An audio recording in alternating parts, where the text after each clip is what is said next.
देखिए, सबसे पहले हम लोग बात क्या करने वाले हैं, सबसे पहले हम लोग बात करने वाले हैं केमिकल्स कोऑर्डिनेशन एंड इंटीग्रेशन के बारे में। जैसा कि आप इस चैप्टर को देख सकते हैं कि इस चैप्टर में हम लोग क्या देखने वाले हैं, केमिकल कोऑर्डिनेशन और इंटीग्रेशन के बारे में देखने वाले हैं। ठीक, तो बेसिकली हम लोग केमिकल कोऑर्डिनेशन एंड इंटीग्रेशन ये चैप्टर पढ़ते क्यों हुए हैं। तो जैसा कि हम लोग देखें, क्या हम लोग अभी तक ह्यूमन फिजियोलॉजी में ऑलरेडी 6 चैप्टर डिस्कस कर चुके हैं। Digestive system, breathing and exchange of gases, उसके बाद हम लोग क्या देखे, उसके बाद थर्ड हम लोग चैप्टर देखे आपका सर्कुलेटरी सिस्टम, फोर्थ देखे हम लोग एक्सक्रीशन, फिफ्थ चैप्टर हम लोग देखे आपका फिफ्थ चैप्टर में आपका अगर बात करेंगे तो locomotion and movement, six chapter में न्यूरल सिस्टम और सेवन्थ चैप्टर में केमिकल कंट्रोल एंड कोऑर्डिनेशन। ठीक, हम लोग बेसिकली इस चैप्टर में क्या देखेंगे, हम लोग जानते हैं कि पूरे के पूरे बॉडी जो होता है वो सभी के सभी बॉडी में हर एक सेल जो होता है उसके फंक्शन को कोई ना कोई रेगुलेट करता है। ठीक, और वो फंक्शन कौन रेगुलेट करता है, तो वो फंक्शन आपका रेगुलेट करता है न्यूरल सिस्टम। जनरली कौन रेगुलेट करता है, न्यूरल सिस्टम। ठीक,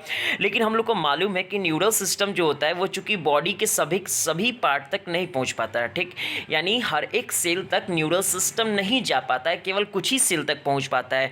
लेकिन फिर भी इसका मतलब ये नहीं है कि कुछ सेल के फंक्शन को रेगुलेट करने की आवश्यकता नहीं है, उनको भी रेगुलेट करने की आवश्यकता है। इसलिए जहाँ पर अगर आपका न्यूरल सिस्टम नहीं पहुँच पाता है, वहाँ पर कौन जाता है, वहाँ पर आपका जो फंक्शन रेगुलेट या कोऑर्डिनेट होता है वो केमिकल्स के द्वारा होता है, और उस केमिकल्स को क्या बोलते हैं हम लोग, हार्मोन्स बोलते हैं। ठीक, तो बेसिकली इस चैप्टर में हम लोग इससे पहले वाले में न्यूरल कंट्रोल एंड कोऑर्डिनेशन पढ़े, यहाँ पर केमिकल कोऑर्डिनेशन एंड इंटीग्रेशन पढ़ेंगे। यानी इस चैप्टर में हम लोग देखेंगे किस प्रकार से केमिकल्स का मतलब कि हार्मोन्स के द्वारा हम लोग सेल के टिश्यू के फंक्शन को रेगुलेट करने की कोशिश करते हैं। ठीक, तो सबसे पहले हम लोग क्या देखते हैं इस चैप्टर में, कि सबसे पहले इस चैप्टर में हम लोग से बोला गया है कि you have already learn that the neural system provide a point two point rapid coordination among the organ. जैसा कि आपको पहले से ही पता होगा कि जो न्यूरल सिस्टम होता है वो पॉइंट टू पॉइंट क्या करता है, पॉइंट टू पॉइंट कहने का मतलब कि वो हर एक सेल के साथ जुड़कर और इम्पल्स को तेजी से ले आने और ले जाने का काम करता है। रैपिड कोऑर्डिनेशन का मतलब लिख लीजिएगा, रैपिड कोऑर्डिनेशन का मतलब होता है कि इम्पल्स को काफ़ी तेजी से ले आना और ले जाना, ठीक, ऑर्गन के बीच। Neural coordination is fast, neural coordination जो होता है ये होता है फास्ट, लेकिन बहुत ही कम समय के लिए होता है। यानी शॉर्ट लिव कहने का मतलब कि काफ़ी ही कम समय के लिए होता है। हम लोग देख भी सकते हैं, हम लोग कि रोज़ की ज़िंदगी में देखते हैं कि जब किसी हॉट ऑब्जेक्ट पे हाथ को रख देते हैं तो क्या हम लोग सोच के हटाते हैं, नहीं, अचानक से रिफ्लेक्स एक्शन हो जाता है और वो काम जो होता है विद इन सेकेंड में होता है। और विद इन सेकेंड का कहने का मतलब कि इम्पल्स भी इतना तेज़ी से कैरी होता होगा, तब तो हम लोग इतना तेज़ी से अपने हैंड को मूव कर पाते हैं। ठीक, nerve fibre do not innervate all cell of the body. अभी बताया कि नर्व फाइबर जो होता है वो बॉडी के सभी कोशिकाओं तक नहीं पहुंच पाता। इस लाइन को आप लोग टिक कर लीजिएगा, नर्व सेल डू नॉट इनरवेट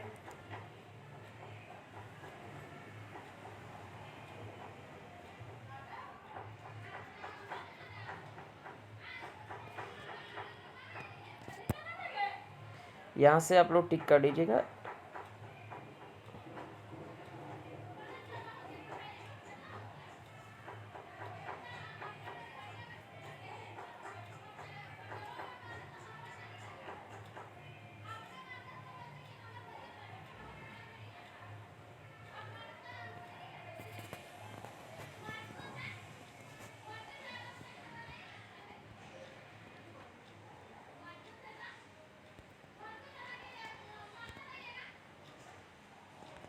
चलिए देखिए, यानी nerve fibre do not innervate all cell of the body, ये बॉडी के सभी कोशिकाओं तक नहीं पहुंच पाता और सेल के फंक्शन को हमें कंटिन्यूअस रेगुलेट करने की आवश्यकता होती है। ठीक, special kind of coordination and integration has to be provided. और इसके लिए क्या होता है कि जहाँ पर आपका न्यूरॉन्स या फिर बोल सकते हैं कि नर्व सिस्टम जहाँ तक नहीं पहुँच पाता जिन सेल तक, उसको हम लोग कैसे कोऑर्डिनेट कर पाते हैं, यानी उनको हम लोग कोऑर्डिनेट कर पाते हैं एक विशेष प्रकार के केमिकल्स के थ्रू, और इस केमिकल को क्या बोलते हैं, हार्मोन्स बोलते हैं। Neural system and endocrine system jointly एक साथ जुड़कर ये हमारे बॉडी के फिजियोलॉजिकल फंक्शन को क्या करता है, रेगुलेट करता है। ठीक,